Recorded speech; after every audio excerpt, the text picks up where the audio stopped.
I, a 34-year-old male, grew up in a very typical household. Mom, a 60-year-old female, dad, who passed away 10 years ago, and my younger sister, a 32-year-old female. I thought for most of my childhood that we had a pretty normal family life. My sister and I were close enough growing up, and while we had our squabbles, as kids do, nothing seemed overly abnormal. But as I grew older, I started noticing something strange about the way my mom treated my sister versus how she treated me. My sister, let's call her Samantha, was always the focus of attention. If she was sick, the world had to stop. If she had an event or activity, everything revolved around her. It wasn't blatant at first, but as I entered my teenage years, I began to feel like an afterthought whenever I needed something. A ride, help with homework, advice about life. My mom always seemed too busy or preoccupied. However, if Samantha needed anything, she would drop everything and attend to her needs. This only intensified as we became adults. I started to realize that Samantha could do no wrong in my mom's eyes, while I was always being reminded of my responsibilities or shortcomings. But it was never something I wanted to dwell on. After all, families are complicated, right? Fast forward to 3 years ago. I had been working hard for years, saving money, building my career, and generally just trying to get my life together. I had finally reached a point where I could seriously consider buying my first home. I wasn't looking for anything extravagant, just a modest house where I could start building equity and stop throwing money away on rent. I was super excited and had even begun house hunting. I mentioned this to my mom during one of our bi-weekly phone calls. The conversation went something like this. Mom, I've been looking at houses and I think I'm ready to make the move. It's time I finally bought a place. Mom, oh well, that's great, I suppose. But have you thought about Samantha? What do you mean, Mom? Well, she's been having such a hard time lately. She just went through that breakup with her boyfriend, and she's feeling really down. If you bought a house right now, she might feel bad. It could make her feel like a failure since she's still living in an apartment. I was absolutely floored. Here I was, ready to make a significant step in my life, and instead of congratulations or support, my mom was more concerned about my sister's feelings. Samantha had indeed gone through a rough breakup, but that was no reason for me to put my life on hold. Right, Mom? I'm sorry Samantha is going through a rough time, but I can't put my life on pause because of that. Mom replied, I know, but you're her big brother. She looks up to you. I just think it would be really hard for her to see you moving forward while she's still struggling. You know how sensitive she is. Maybe you should wait a bit. Against my better judgment, and partly because I was still influenced by wanting my mom's approval, I actually listened to her. I postponed the house search, telling myself it would be only for a little while, maybe until Samantha got back on her feet. Weeks turned into months, and before I knew it, the market prices had skyrocketed. The houses I had been looking at were no longer affordable. I had missed my window. Over the next year or so, I watched as Samantha continued to be the center of attention. She eventually got back with her ex-boyfriend, moved in with him, and seemed to be doing fine. Meanwhile, I was stuck in my rented apartment, and every time I looked at housing prices, I felt a pang of regret. I knew I could have been a homeowner by now if it hadn't been for my mom's advice. Around that time, I started pulling back from my relationship with my mom. I didn't want to confront her directly, but I was becoming increasingly resentful of how everything always revolved around Samantha's needs and feelings. I still loved my sister, and this wasn't her fault, but it became clear that my mom had always seen her as the priority, and I was just there. About 6 months ago, my mom's health began to decline. She's been struggling with some chronic issues, and it's reached a point where she's no longer able to fully care for herself. She's not at the point where she needs full-time professional care, but she definitely needs help with daily activities, cooking, cleaning, appointments, that sort of thing. Samantha and her boyfriend live a few hours away and have made it clear that they aren't in a place to help. So guess who my mom turned to? That's right, me. A few weeks ago, my mom called me and, in a very matter-of-fact tone, told me that she would be moving in with me for a while. No discussion, no request, just an assumption that I would take her in and care for her. After all, that's what family does, right? Here's the kicker.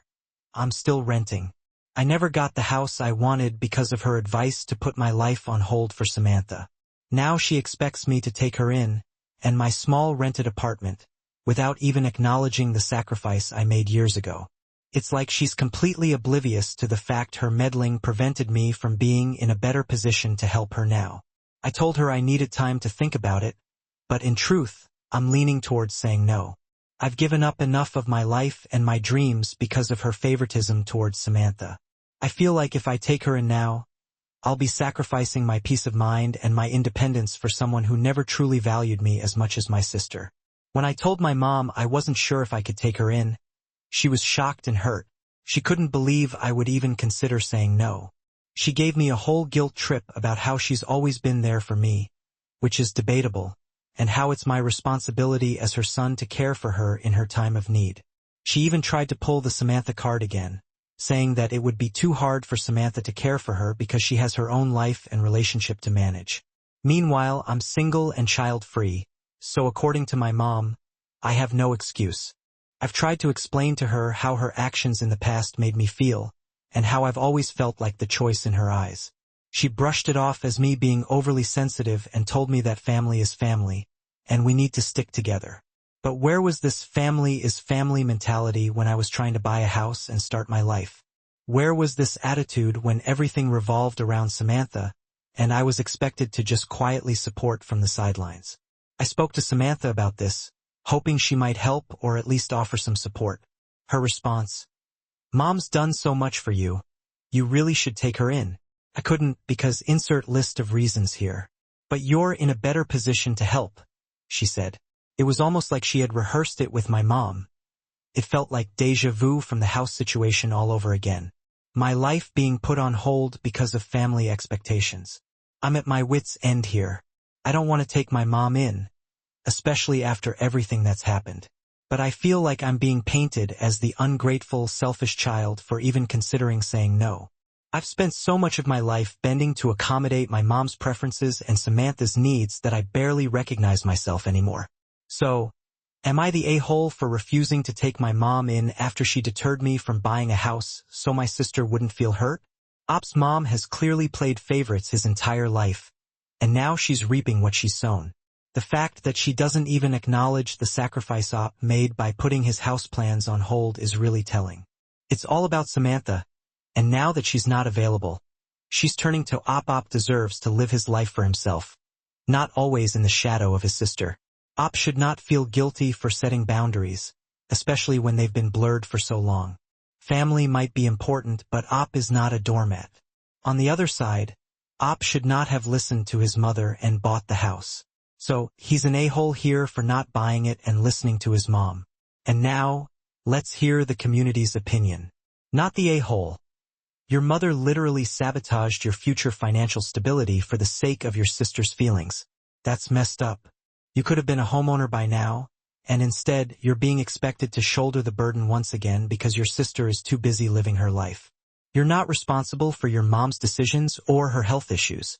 If Samantha is the golden child, then maybe she needs to figure out a way to help more instead of dumping it all on you. Stay firm and don't let guilt eat you alive. Honestly, I'm furious on your behalf. Your mom has shown a clear pattern of putting Samantha's needs above yours for years, and now she's guilting you into taking care of her. This isn't about who's able to help more. This is about her taking you for granted and assuming you'll step up because you always have. If she wanted to be close to her kids, she should have treated you more equally. If Samantha's life is so perfect now, she can afford to help. Stand your ground, Op. You've sacrificed enough. My issue is a little complicated, so this is a long post. My eldest brother is getting married to Amy. Amy and Brandon's relationship sort of blossomed out of nowhere, and they moved quickly. Amy didn't get nearly any time spent with my family before she and Brandon became engaged, and she started aggressively planning the wedding. Amy's a bridezilla example. Amy wanted me to be a bridesmaid, and I declined because she asked me the first time I had ever met her. I wasn't comfortable being a bridesmaid because I literally didn't know anything about her and didn't even recognize her or her name. Amy was mad, but then decided to invite me to every wedding party-only event. I didn't attend because of work and not being in the wedding party. Amy then decided she wanted me to get ordained and marry her and my brother. I declined again. Amy grew increasingly hostile. I've known Amy for less than a year. I'm a career-driven, happily single, child-free 30-year-old woman. I've got a beautiful house, great friends, and an advanced degree. I'm independent and love life. Amy doesn't agree with my lifestyle. She told me that she was concerned that I was filled with self-loathing, secretly depressed, and insecure, and she wanted to help. I had a laugh and ignored the message. I've never been a fan of monogamous relationships, and I'm happy having a casual friends with benefits boyfriend and girlfriend simultaneously, most of the time. Amy thinks I'm a disgusting sinner who is going to burn in hell, and that I only act this way to validate my insecurities. But she knows that there is hope for me, and I don't need to burn eternally. I gave the old, somebody's got to keep it hot line and went back to enjoying family time and ignoring her judgment. I don't parade my kink life around, but I don't hide anything from my family. No, they don't know all of my kinks, but I'm more than happy to have a laugh with my mother and sisters about a funny event at a dungeon, etc. I don't joke openly for the whole family to hear at events, and mostly we joke through group texts or group calls. I should mention that my sisters are nothing like me. My 3 older sisters are gorgeous, have unused degrees, and have all married well. It's not uncommon for my sisters to have horrible problems, such as the new diamond ring my husband bought me. It's so big that it scratched the hell out of my new luxury car door around the handle. I think I should just get a new car. Yes, this is their real life. My mother is on marriage number 6, and she's exactly the same. My sisters all volunteer and sit on charity boards, but they have never had any actual paid job before. I love them, but I'm not one of them. I got my first job at 13 and honestly enjoyed working. Amy doesn't have a problem with any of them and believes that they are the best sort of people. As I've been primarily single, my best friend since childhood, Georgie, a 31-year-old female, has always been my +1. Georgie is a member of my family. She goes on family vacations and even uses the holiday houses without the family on occasion.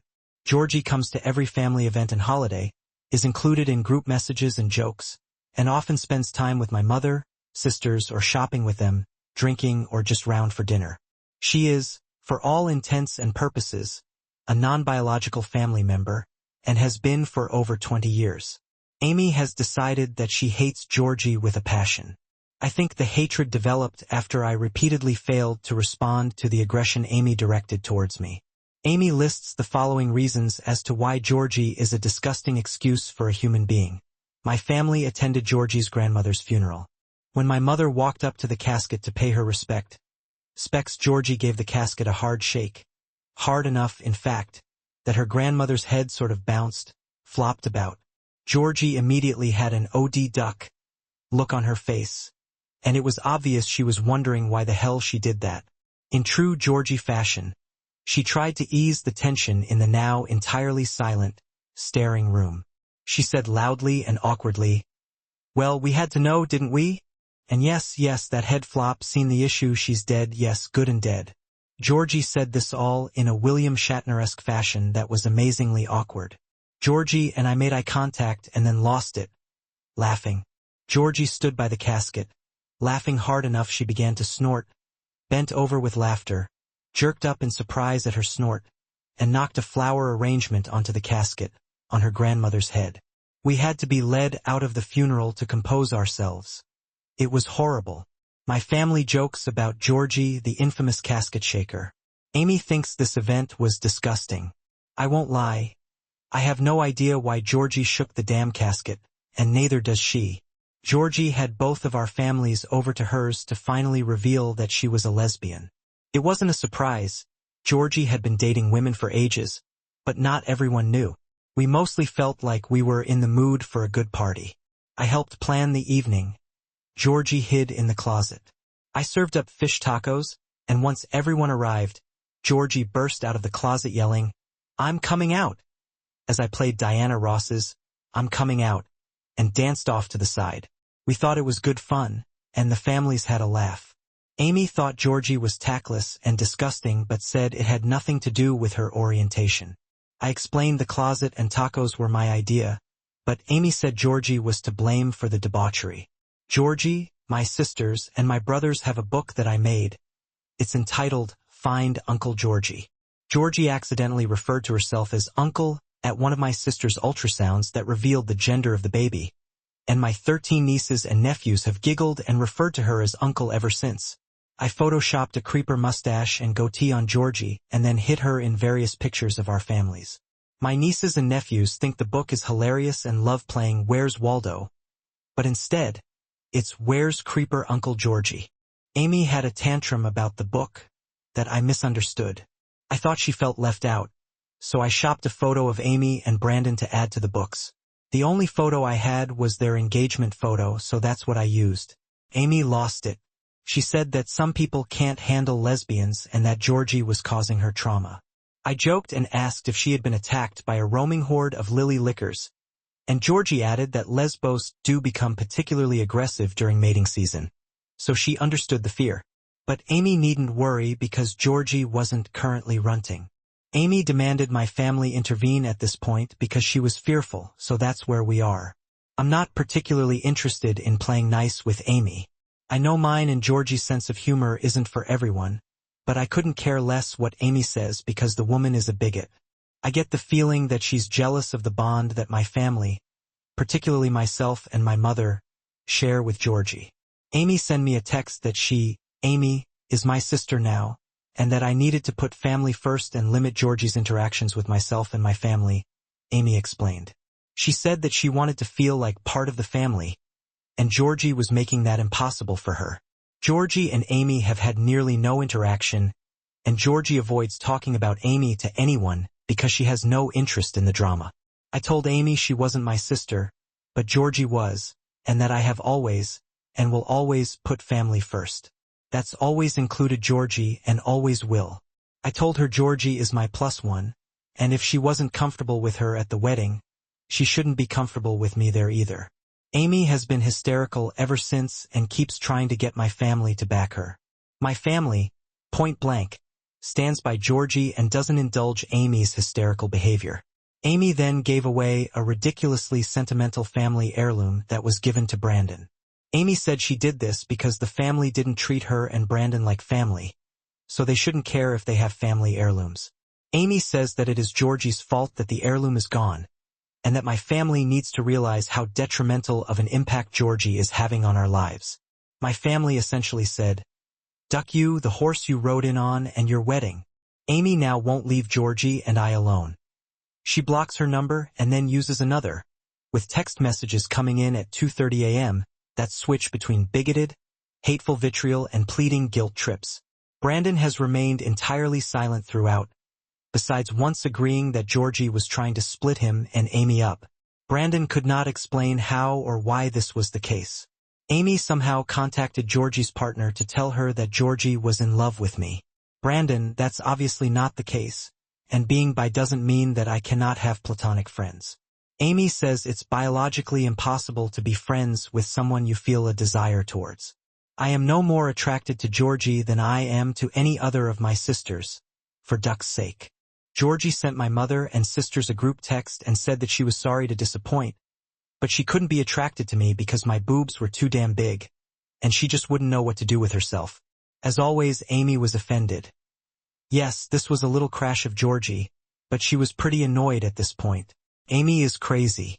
I don't think there's much else to the issue, but I don't know how to make the issue subside.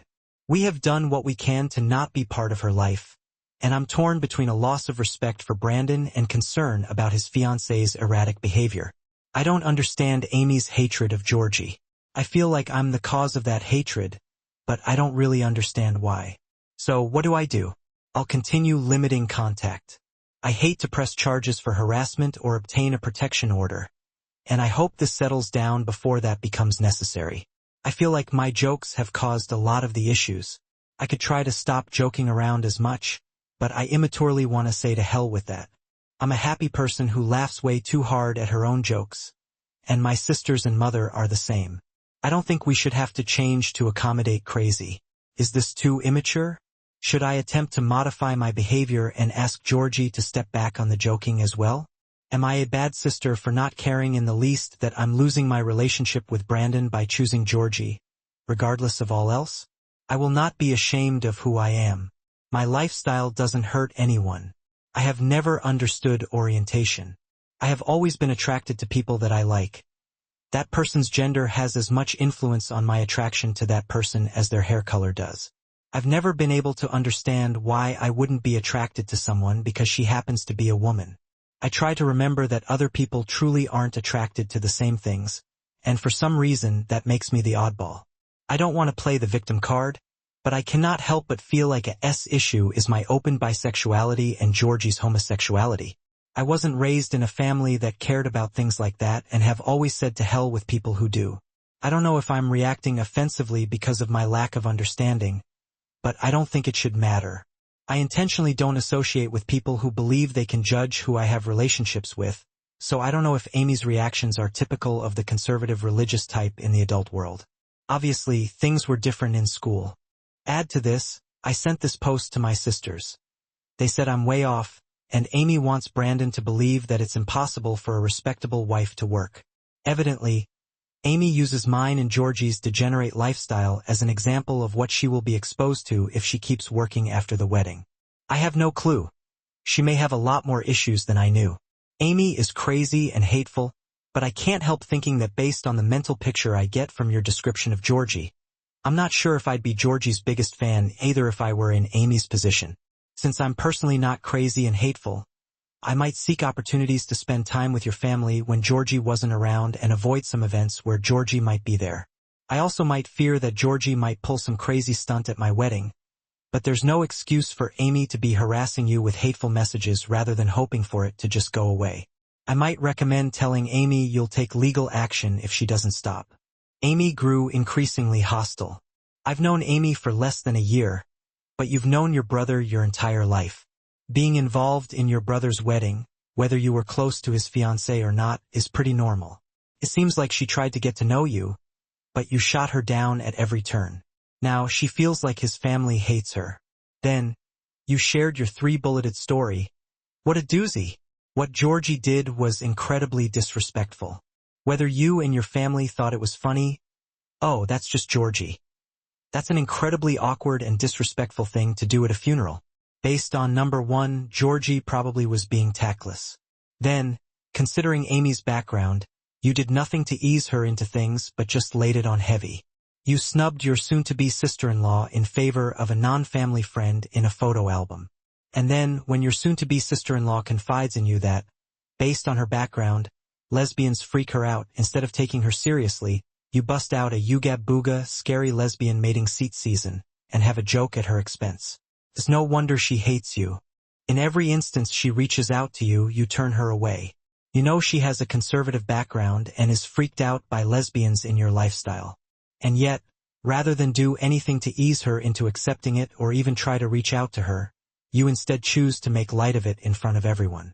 You intentionally try to shock her with excessive exposure and ill-thought, insensitive jokes. Simultaneously, you embarrassed her in front of her soon-to-be family, pushing her away and clearly trying to further piss her off and fuel her distaste for both you and Georgie. You're trying to make her hate you, and you are succeeding. It sounds like you need to grow up a little for a 30-year-old, but their religion isn't a blank check to be an instigating a-hole. She's marrying your brother, and you're going to have to learn to live with that and start acting like an adult. The casket thing was absolutely tasteless and disgusting. Those two sound like the pair from Absolutely Fabulous. This is the behavior you would expect from a drunk 14-year-old teenager. For God's sake. Something about this post is a bit off. I seriously doubt a whole family would see this behavior as normal, funny, or even excusable, and then make jokes of the casket shaker as a family story. I am not saying Amy's behavior is right in the slightest, but again, I doubt we are having an accurate statement here. My fiancé and I split up in January and had been struggling for almost 2 years prior. The relationship was pretty much dead for the past year. She gave the ring back to me during the split. It wasn't a bad breakup. We just realized we were becoming toxic towards each other. I've known Mary for over a year now, and she's the closest person I have to a best friend. We met at work, so we see each other 5 days a week and hang out 1 or 2 times a month on the weekend. I've recently developed feelings for her and we've talked about it. We've just decided to be as good of friends as we can for now. Our relationship has always been financially mutual. We're always getting stuff for each other. She's not a thief, and I'm not here to get affirmation in calling her so.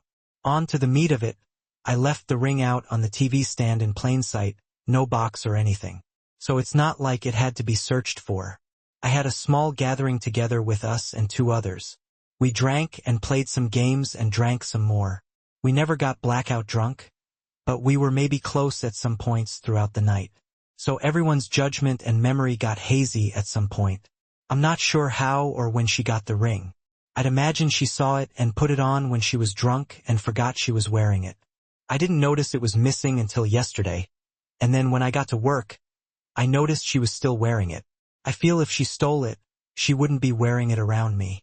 I don't know how to approach the situation and didn't address it at all yesterday. I feel if I ask her about it, I'll sound accusational. How would you like to be confronted if you were in her shoes? Could there be a bigger reason for her having the ring in the first place? Getting drunk and putting it on is understandable, but being sober and wearing it to work days later is not. As soon as you sober up, it's pretty easy to know that you're wearing a ring that isn't yours. Maybe just be like, hey, I was cleaning up my house the day after the party, and I can't find X's ring. I had it sitting on the table. Can you come help me look for it? You don't accuse her of anything and give her a chance to find the ring and return it to you while saving face.